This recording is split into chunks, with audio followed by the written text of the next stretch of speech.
What happens when a man trained to stand in silence finally decides to speak? When a royal guard, scarred by war, dismissed as decoration, steps onto Oxford's most elite debate stage, the room laughs. They think he's just for show, a ceremonial gimmick to warm up the crowd. But what they don't know is that this guard has carried more than a rifle. He's carried history, loss, duty, and when he opens his mouth, he doesn't raise his voice. He dismantles theirs. By the time he's done, the judges are stunned, and the students are silent. This is the story of what happened when tradition met arrogance, and won. Before we get into it, hit that subscribe button and drop a comment telling us where in the world you're watching from. It helps us see just how far these stories reach. Now let's get into it. The mess hall at Wellington Barracks smelled the way military dining halls always do: eggs and metal polish, instant coffee and boot leather. Tuesday afternoon, just past 1 o'clock, and the usual crowd was scattered across those long wooden tables that had seen decades of soldiers come and go. Corporal Thomas Harrow sat by himself near the window, back straight out of habit rather than regulation. At 36, he'd been with the Coldstream Guards long enough that perfect posture was just how his body naturally arranged itself. He ate methodically, fork, knife, chew, swallow, the same way he did everything else. The notice board by the door was always getting fresh papers tacked up. Most of them were routine: duty rosters, equipment inspections, the occasional social event that nobody ever attended. But this particular Tuesday, Private Lewis spotted something that made him laugh out loud. "Oi, listen to this," Lewis called out, loud enough for half the mess hall to hear. "Oxford Union debate series, Is Tradition a Barrier to Progress? Open floor, civilian and military representation welcome." The reaction was immediate and predictable. Someone muttered about Oxford students having too much time on their hands. Another lad wondered aloud if they'd invite the Palace Ravens next, since they'd probably have more interesting things to say than most ceremonial troops. "Maybe they want us to debate whether our boots should be shinier," someone else added, which got a proper laugh. Harrow kept eating, but his eyes drifted toward the notice board. Not obviously, just the way someone glances at a conversation they're not part of, but can't help overhearing. Private Davis, 19 and still impressed by his own wit, stood up and struck an exaggerated pose of attention. "I hereby motion that standing perfectly still for 4 hours constitutes a valid argument for the maintenance of British traditions," he announced in his best posh accent. More laughter. Someone started clapping slowly, mockingly. That's when Harrow stood up. He didn't make a show of it, just pushed back from the table, walked across the room with that measured stride that never seemed hurried but somehow covered ground faster than you'd expect, and tore the participation slip from the board with one clean motion. The mess hall went quiet the way it does when something unexpected happens, and nobody's quite sure what they've just witnessed. Davis blinked first. "Hang on, you're not seriously thinking about going to that thing?"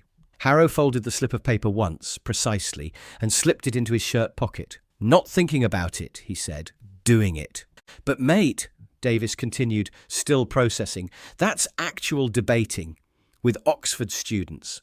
They'll expect you to talk." Harrow looked at him with those steady grey eyes that had seen enough of the world to remain unimpressed by most of it. "I know what debating is." Private Lewis, who'd started the whole thing, felt compelled to add his voice to the confusion. "It's just, you've never really been one for speeches, have you?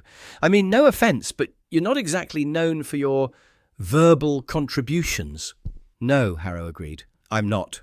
He walked back to his table, finished his lunch without another word, and left the mess hall to a chorus of murmured speculation about whether he'd lost his mind or finally found his voice. What none of them knew was that before Afghanistan, before the Coldstream Guards, before the facial scar that he never talked about and nobody dared ask about, Thomas Harrow had studied English literature at the University of Leeds. Only for a year and a half, but long enough to discover that he actually enjoyed the weight of words, the way ideas could be arranged and rearranged like puzzle pieces until they formed something solid and true. He'd been good at it too. His tutor, Dr. Sarah Mitchell, had pulled him aside after a particularly heated seminar on war poetry and told him he had a gift for seeing what others missed. You read between the lines, she'd said, like you're looking for something specific. At the time, he hadn't understood what she meant. The understanding came later, after the phone call that changed everything. Liam had been with the parachute regiment, and the funeral had been the kind of military send-off that either breaks you or rebuilds you into something different. For Thomas, it was the latter. He'd walked into a recruitment office 3 days after they put his brother in the ground, and he'd never looked back. But the books had followed him. In the second drawer of his barracks locker, underneath the spare socks and regulation undershirts, was a collection of battered paperbacks that had survived 4 postings and 8 years of military life. Orwell, Kipling, T.S. Eliot, Wilfred Owen. Words that had kept him company through long nights and longer deployments. The margins were filled with notes in his careful handwriting.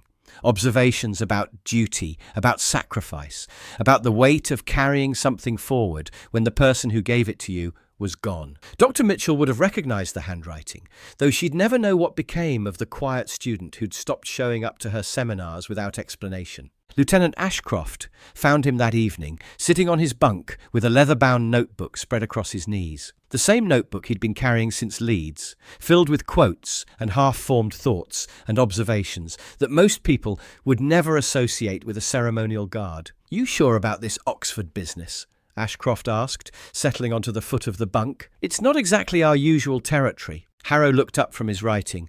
"Been thinking about that question all day, about whether tradition holds us back. And figure it's worth finding out."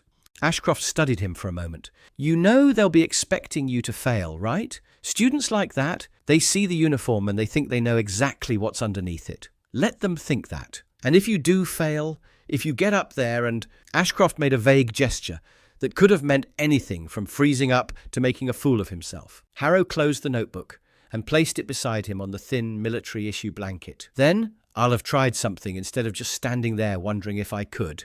Over the next week, Harrow prepared the way he did everything else, quietly, methodically, without fanfare. He didn't announce his intentions or ask for advice. He simply adjusted his routine to accommodate what needed to be done. His off-duty hours were now spent in the barracks' small library, a cramped room that smelled of old paper and instant coffee. He read transcripts of famous debates, not to memorize talking points or clever comebacks, but to understand the rhythm of argument, the way silence could be as powerful as speech when used correctly. He rewatched old footage of parliamentary debates, American court cases, even TED Talks, anything that might help him understand how people convinced other people of things they hadn't previously believed. He took notes in the margins of his notebook, short phrases that captured ideas he wanted to remember. Private Davis found him there one evening, hunched over a stack of printouts about Oxford Union procedures. "Jesus, Harrow, you're actually studying for this thing." Harrow looked up, his finger marking his place in a transcript of a 1960s debate about nuclear disarmament. "Learning the rules." "It's just talking, mate. You stand up, you say what you think, you sit down." "No," Harrow said, turning back to his papers. "It's not." Davis lingered, curious despite himself. "What's it then?" "It's carrying an idea from one mind to another, without dropping it." The other guards noticed the change, of course. Harrow had always been quiet, but now he seemed to be listening differently. During their usual grumbling about duty rosters or weather, or the tourists who tried to make them smile, he'd tilt his head just slightly, as if he were hearing something the rest of them missed. "You practicing for your big debate?" Davis asked one evening, catching Harrow scribbling in his notebook. "Just thinking through the question," Harrow replied without looking up. "Which is, whether tradition is a barrier to progress." Davis considered this. "Well, is it?" Harrow glanced up. "What do you think?" "I think," Davis said slowly, "that some traditions are worth keeping and some aren't. Like, I don't see the point in making us wear these hats that weigh more than a small child, but I get why we do the ceremonial stuff. It means something to people." "What does it mean?" Davis shrugged. "That some things don't change just because they're old. That there's value in doing something the same way it's always been done, even if you don't understand why." Harrow nodded and went back to his writing. But that night, he added a new line to his notebook. "Tradition isn't nostalgia, it's memory with discipline." 3 days before the debate, Lieutenant Ashcroft pulled him aside after morning inspection. "You know what you're getting into?" Ashcroft asked. his voice carrying the concern of an officer who'd seen too many good soldiers volunteer for things they weren't prepared for. "I know what I'm not getting into," Harrow replied. "I'm not getting into a shouting match or a popularity contest." "Then what are you getting into?" Harrow was quiet for a long moment, polishing a brass button that didn't need polishing. "A conversation that matters." Ashcroft studied him. "And if you lose, then I'll have said what needed saying. And if you win, same thing." The morning of the debate, Harrow dressed with the same attention to detail he brought to state ceremonies. Every button polished, every crease sharp enough to cut paper. His bearskin hat sat perfectly square on his head, and his white gloves were so clean they practically glowed. He didn't pack civilian clothes, didn't bring a change of uniform, just the notebook tucked inside his tunic and the original participation slip, now worn soft from handling. The cab ride to Oxford was quiet. The driver, a chatty man in his 50s, kept glancing in the rear-view mirror as if he couldn't quite believe he was transporting a ceremonial guard to a university debate. "You nervous?" the driver asked as they pulled through the gates. Harrow looked out at the ancient stone buildings, the manicured quads, the groups of students in their scarves and blazers. "No more than usual." "What's usual for you, then?" "Standing still for 4 hours while people take pictures." The driver laughed. "Well, this should be different." The Oxford Union debating chamber was everything Harrow had expected, and nothing he'd prepared for. The wood-panelled walls, the high ceiling, the rows of seats arranged in perfect symmetry. It all spoke of centuries of tradition, of debates that had shaped policy and changed minds and launched careers. Built in 1857, the chamber had hosted everyone from Churchill to Roosevelt, from Mandela to the Dalai Lama. The walls themselves seemed to hold the weight of all those words, all those arguments that had echoed through the room over the decades. Students were already filtering in, their voices echoing off the old walls. Most were younger than Harrow by a decade or more, dressed in the casual elegance that comes from growing up with money and confidence. They moved through the space like they belonged there, because they did. The afternoon light streamed through tall windows, casting long shadows across the polished floor. Someone had mentioned that the chamber was normally used for smaller debates, but word had gotten out about the unusual participant list, and the place was packed. When Harrow walked in, conversation didn't stop so much as shift. Heads turned, whispers started.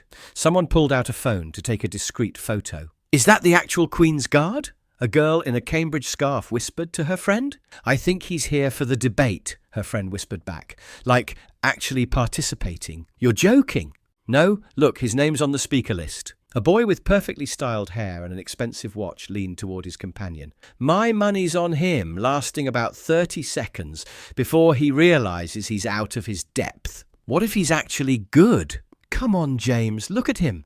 He's probably never had an original thought in his life." Harrow heard it all, of course. But he'd learned long ago that other people's expectations were their problem, not his. Harrow found his seat at the long debating table, placed his bearskin hat carefully beside him, and folded his hands on the polished wood. He didn't acknowledge the stares or the whispers, just sat there, present and patient, like he was waiting for the changing of the guard. The other speakers were already working the room. Sebastian Lytton, the star of the Oxford debating circuit, held court near the front row, his perfectly styled hair catching the light from the tall windows. He had the kind of effortless charm that came from years of being told he was brilliant, and the confidence that came from usually being right. "This should be interesting," Lytton said to his small audience, glancing toward Harrow.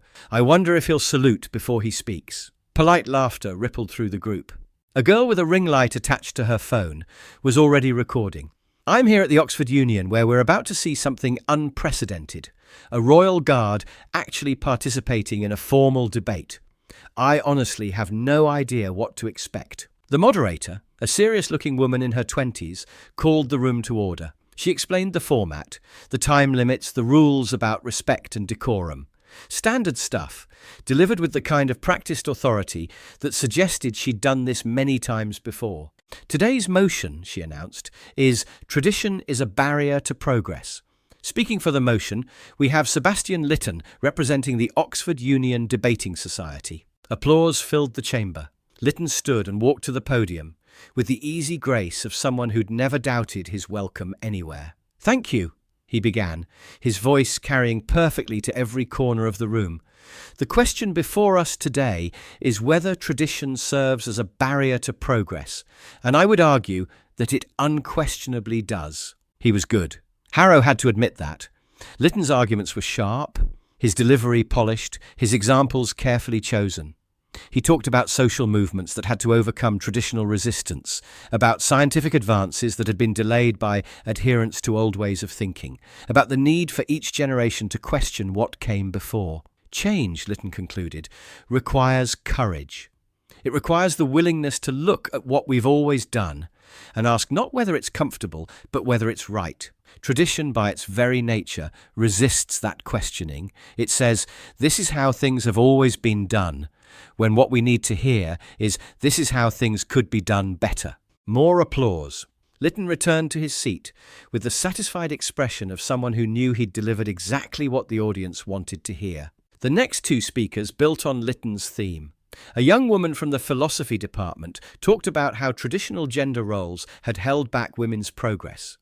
Her arguments were sharp, personal, delivered with the kind of passion that came from lived experience. Every time someone tells me I should be grateful for how far we've come, she said, her voice carrying to every corner of the chamber, I want to ask them why I should be grateful for getting half of what I deserved in the first place. Applause rippled through the audience.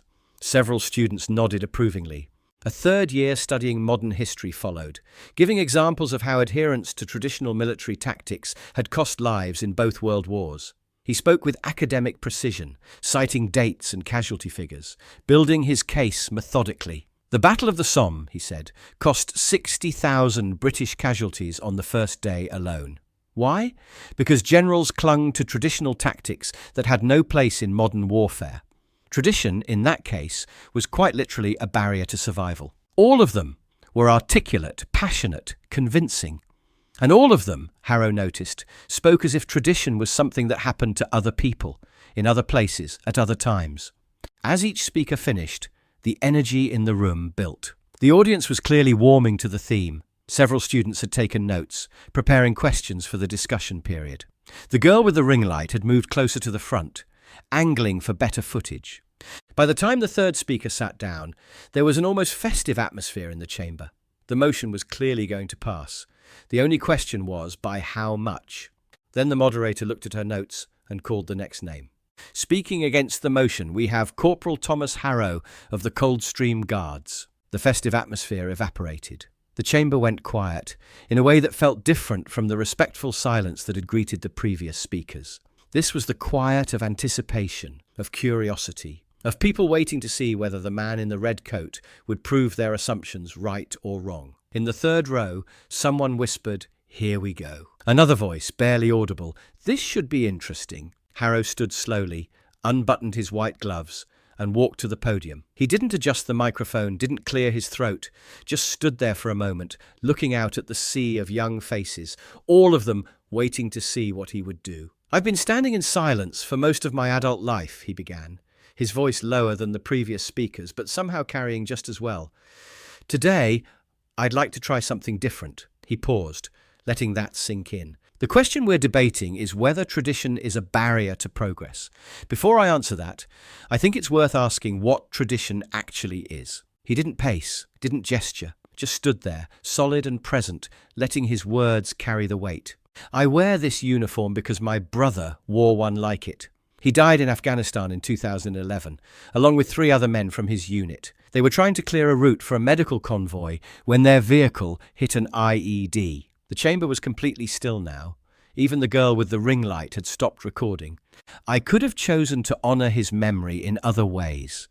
I could have gotten a tattoo, or planted a tree, or made a donation to a charity in his name. Instead, I chose this."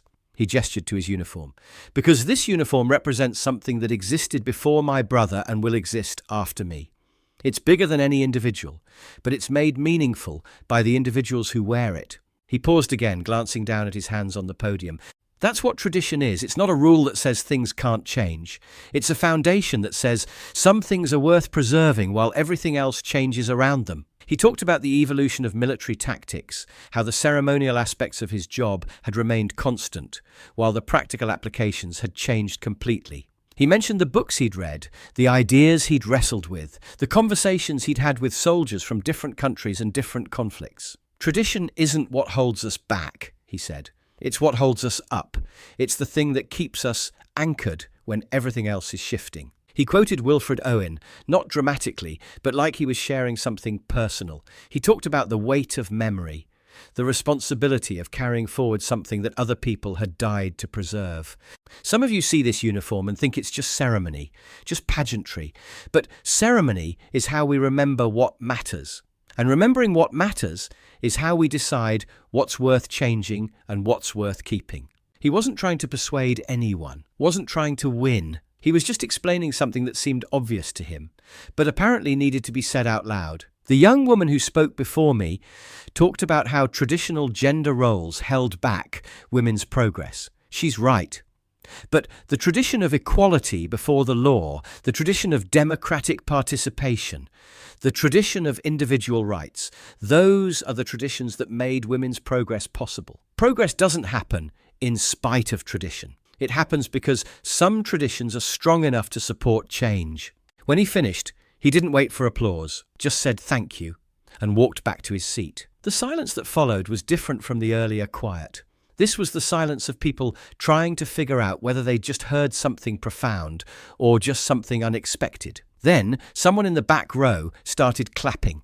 Not the polite, automatic applause that had greeted the other speakers, but something more deliberate. Other people joined in, and soon the entire chamber was applauding, though many of them looked like they weren't quite sure why.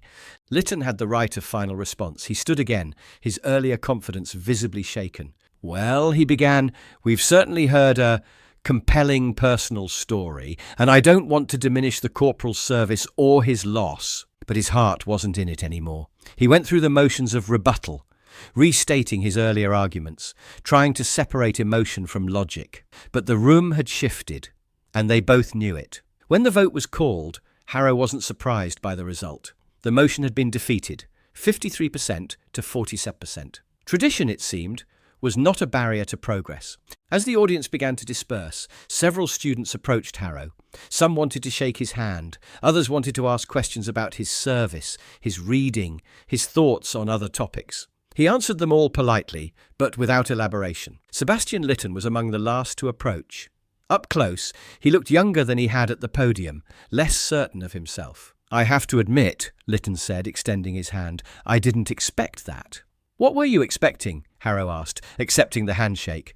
"I don't know. Something more ceremonial, I suppose. A defense of pageantry." "Pageantry is easy to defend," Harrow said. "It's also easy to attack. I was more interested in the harder question, which is, what survives when everything else changes and why?" Lytton nodded slowly. "Your brother, the one you mentioned, what would he think of all this?" Harrow considered the question. "He'd probably say I talk too much." That got a laugh from Lytton, genuine this time. "Well, for what it's worth, I think he'd be proud." The girl with the Cambridge scarf was among the last to approach. She looked embarrassed. "I'm sorry," she said. "Earlier, when you first walked in, I said something about not expecting you to actually participate. That was wrong of me." "No harm done," Harrow replied. "But there was harm done. I made an assumption about you based on your uniform, based on what I thought I knew about people like you." Harrow considered this. "People like me? You know what I mean." "I'm not sure I do." She struggled for a moment, then said, "I thought you were just decoration. I thought the uniform was all there was." "The uniform is important," Harrow said, but it's not everything." "What is everything?" "The reason for wearing it." A philosophy student with ink-stained fingers and wire-rimmed glasses had been waiting patiently nearby. When the girl moved on, he stepped forward. "I've been thinking about what you said," he began, "about tradition being a foundation rather than a barrier. But what about traditions that are genuinely harmful? What about the traditions that do hold people back?" It was a good question, thoughtfully asked. Harrow appreciated that. "Then they're not traditions," he said. "They're habits. Tradition carries something forward because it's worth carrying. Habits just carry things forward because they're familiar. How do you tell the difference? Ask yourself what would be lost if it disappeared. If the answer is nothing important, it's probably just a habit." The philosophy student nodded, scribbling notes in a small notebook. "That's actually quite useful. Thank you. Later, as Harrow waited for his cab back to London, Lieutenant Ashcroft called. How did it go? Ashcroft asked. Better than expected. Did you win? We won. We? The side arguing that tradition isn't a barrier to progress. Ashcroft was quiet for a moment. I have to admit, I'm surprised. I thought a room full of university students would be more progressive. They were progressive, Harrow said. They just realized that some traditions are worth progressing with. The cab arrived and Harrow climbed in, still in his full ceremonial uniform. The driver was different this time, a young woman who glanced in the rearview mirror and smiled. Good day? She asked. Productive, Harrow replied. As they drove back toward London, Harrow took out his notebook and wrote a final entry. Tradition isn't the enemy of progress. It's the foundation that makes progress possible. Without something to build on, change is just chaos. He closed the notebook and watched the countryside roll past the window. Tomorrow, he would return to his post outside Buckingham Palace. He would stand in silence for 4 hours while tourists took pictures and made assumptions about what lay beneath the red coat and the bearskin hat. But today, he had used his voice, and sometimes that makes all the difference. The thing about carrying weight in silence is that when you finally speak, the world listens. Not because you're louder than everyone else, but because you've earned the right to be heard. What do you think? Can tradition and progress work together? Or is one always fighting the other? Have you ever had someone make assumptions about you based on how you look or what you do?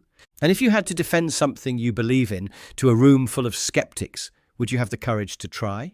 If this story changed how you think about the people in those red coats, hit that like button. Subscribe for more stories that look beneath the surface. And if someone you know still thinks tradition is just for show, send them this video. Your next story about the remarkable people behind the ceremony is already waiting. Click it, and we'll see you tomorrow.